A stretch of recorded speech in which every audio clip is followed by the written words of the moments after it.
Hello everyone, welcome to टेक्शन math.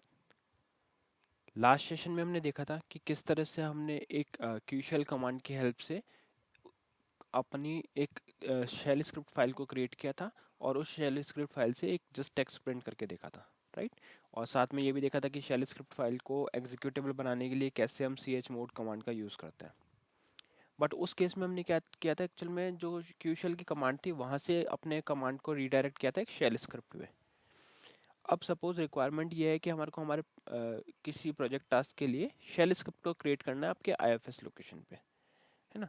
तो IFS location पे कैसे एज ए फाइल उसको क्रिएट किया जा सकता है, क्या क्या उसमें स्टेप्स हमें परफॉर्म करने होते हैं, ये सारी चीज़ें हम इस सेशन में कवर करेंगे। शेल स्क्रिप्टिंग भी एक तरह से आप अलग से प्रोग्रामिंग की तरह इसको सीख सकते हो, क्योंकि स्क्रिप्टिंग भी सब और शेल स्क्रिप्ट ऐसा नहीं है कि सिर्फ आईबीएमआई के लिए यूज़फुल है, आप इसको बाकी अदर टेक्नोलॉजी के साथ भी यूज़ कर सकते हो शेल स्क्रिप्ट। ठीक है, तो इसमें हम सारे बेसिक्स कवर करेंगे शेल स्क्रिप्ट से रिलेटेड। तो सबसे पहले देखते हैं कि शेल स्क्रिप्ट क्रिएट कैसे होती है। और जिनको नहीं पता स्क्रिप्ट क्या होती है, स्क्रिप्ट मतलब इसमें क्या होता है, काफ़ी सारी लाइंस अपन स्टोर करके रख सकते हैं किसी भी स्पेसिफिक सेट ऑफ टास्क को परफॉर्म करने के लिए, और फिर उसको हम जब भी हमारी नीड होती है तब उसको रीयूज़ करते हैं। ठीक है, तो देखते हैं कैसे स्टार्ट करेंगे। इसके लिए यहाँ पे सबसे पहले अपन लिखेंगे वर्क एलएन के। वर्क एलएन के क्या करेगा, अपने को work with object link screen open करके देगा, जहाँ पे एक डायरेक्टरी दिख रही है हमें /home/share में। अब इस डायरेक्टरी के ऊपर हमारे पास एक डायरेक्टरी और फाइल्स भी स्टोर्ड है ना। अब इनमें से हम एक को पिक कर लेते हैं। फॉर एग्जांपल जैसे मैंने यहाँ पे लिया टेक्सचरमिट को, ठीक है। इस वाली डायरेक्टरी को मैंने 2 से एडिट मोड में ओपन कर लिया। क्यों? क्योंकि अब हम देख रहे हैं कि इसमें कैसे फाइल को क्रिएट किया जाता है। तो इसके लिए आप क्या कर सकते हो, आप चाहो तो एक डायरेक्टरी खुद की भी बना सकते हो। डायरेक्टरी कैसे बनाते हैं ये सारी चीज़ हम ऑलरेडी कवर कर चुके हैं, क्योंकि ये सारे सेशंस एक सीक्वेंस में है ना। तो अभी जैसे इस डायरेक्टरी में मैंने ऑप्शन 2 लिया तो मेरे को इस तरह की एक स्क्रीन ओपन होगी जहाँ पे हम न्यू फाइल को क्रिएट कर सकते हैं। तो अब हम क्या करेंगे, अपनी एक test shell script file create करेंगे और फिर उसमें कुछ एक नॉर्मल सा टेक्स्ट प्रिंट करके देख लेंगे कि कैसे टेक्स्ट प्रिंट होता है, कैसे उसको एग्जीक्यूटेबल बनाते हैं। तो ये स्टेप्स बता रहा हूँ मैं आपको, फिर हम धीरे धीरे इसको प्रोसीड करेंगे आगे, और वहाँ पे अब और भी ज़्यादा इसी से रिलेटेड डेटा और प्रोसेस डिस्कस करने वाले हैं। ठीक है, तो फाइल बनाने के लिए सबसे पहले आपको यहाँ पे लिखना है test.sh। एस एच क्यों लगाते हैं? एस एच लगाते हैं हम शेल स्क्रिप्ट को रन करने के लिए। सॉरी, एस एच क्या होता है? एस एच होता है शेल स्क्रिप्ट का एक्सटेंशन। ठीक है, तो टेस्ट डॉट एस एच क्या हो गया, इसका एक्सटेंशन हो गया। एस एच हो गया एक्सटेंशन, टेस्ट हो गया फाइल का नेम। इतना करके ही आपको सिंपल एंटर हिट करना है। जैसे ही आप एंटर हिट करोगे तो आपके पास ये स्क्रीन ओपन हो जाएगी, जिसका कंप्लीट पाथ क्या बन रहा है, /home/shermit/texture/test.sh। ठीक है, अब इस तरह की स्क्रीन पे अगर आपको सपोज बहुत सारे लाइंस ऑफ कोड यहाँ पे लिखने हैं तो आप क्या कर सकते हो, सिंपली यहाँ पे आई और 10 लिख के एंटर कर दोगे। तो ये क्या करेगा, 10 लाइंस को इसमें इसने ऐड कर दिया। अब ये हमारा प्रोग्राम या आप कह सकते हो एक फाइल ओपन हो गई है। इस फाइल के अंदर जितने भी कमांड्स हम रन करना चाहते हैं वो हम यहाँ पे यूज़ कर सकते हैं। ठीक है, फॉर एग्जाम्पल जैसे अगर मेरे को यहाँ पे प्रिंट करना है टेक्सचर में, तो मैं क्या करूँगा, यहाँ पे लिखूंगा इको डबल कोट्स और इसके अंदर मैं लिख दूंगा टेक्सचर में। ठीक है, इतना लिख के, और सपोज इसी तरह से मेरे को और भी कुछ लाइन लिखनी है तो यहाँ पे लिखेंगे इको शेल स्क्रिप्ट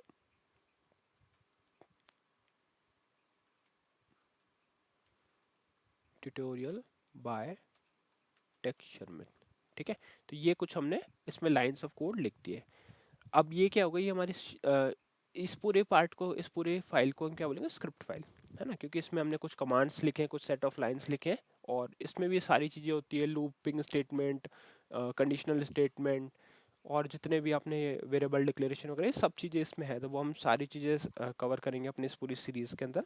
बट अभी हम सिर्फ इतना देख रहे हैं कि एक बेसिक फाइल को कैसे क्रिएट कर सकते हैं और क्रिएट करने के बाद में उसको कैसे रन किया जा सकता है। ठीक है, दोनों चीज़ देखेंगे कि सीएल से इस चीज़ को हमने सीएल से इसलिए अटैच किया क्योंकि मोस्टली सीएल प्रोग्राम के थ्रू ही हम शेल स्क्रिप्ट हो गई या कुछ और ऐसी आईएफएस रिलेटेड पार्ट होते हैं वो सीएल से एग्जीक्यूट करते हैं। ठीक है, इसलिए तो आपको ये भी पता होना चाहिए कि सारी चीज़ें सीएल के थ्रू कैसे एग्जीक्यूट होती है। ठीक है, तो यहाँ पे लिख दिया इको टेक्सचर में, और ये हो गई हमारी सेकंड कमांड। इसके बाद में सिंपल आप इस पाथ को कॉपी कर लो जो है अपने फाइल का, और यहाँ से प्रेस करेंगे F3। F3 क्या करता है, सेव और एग्जिट करता है। तो यहाँ पे मैंने प्रेस किया F3 प्रेस करते ही यहाँ पे मैसेज मिला आपको फाइल हैज चेंज्ड, और फिर से F3 कर दिया। ठीक है, अब अगर आप इस स्क्रीन को रिफ्रेश करके देखोगे तो आपको यहाँ पे एक फाइल मिल जाएगी test.sh। ठीक है, तो इसका मतलब हमने फाइल क्रिएट कर ली सक्सेसफुली। क्या किया हमने, सबसे पहले एक डायरेक्टरी में गए, है ना, वर्क लिंक किया, वर्क लिंक के बाद एक डायरेक्टरी ली, डायरेक्टरी में ऑप्शन 2 लिया। जैसे ही ऑप्शन 2 लिया तो यहाँ पे आपको एक ऑप्शन मिलता है न्यू फाइल क्रिएट करने का, और वहाँ पे आपने उस फाइल को क्रिएट कर दिया। अब चाहो तो आप इसको एडिट भी कर सकते हो, एडिट करने के लिए 2 लेके ऑप्शन एडिट कर सकते हो, यहाँ पे और कुछ लिखना है तो वो लिख सकते हो। डिलीट का ऑप्शन 4 है, डिस्प्ले 5 है, सिर्फ डिस्प्ले करना है तो 5 से डिस्प्ले कर सकते हैं, है ना।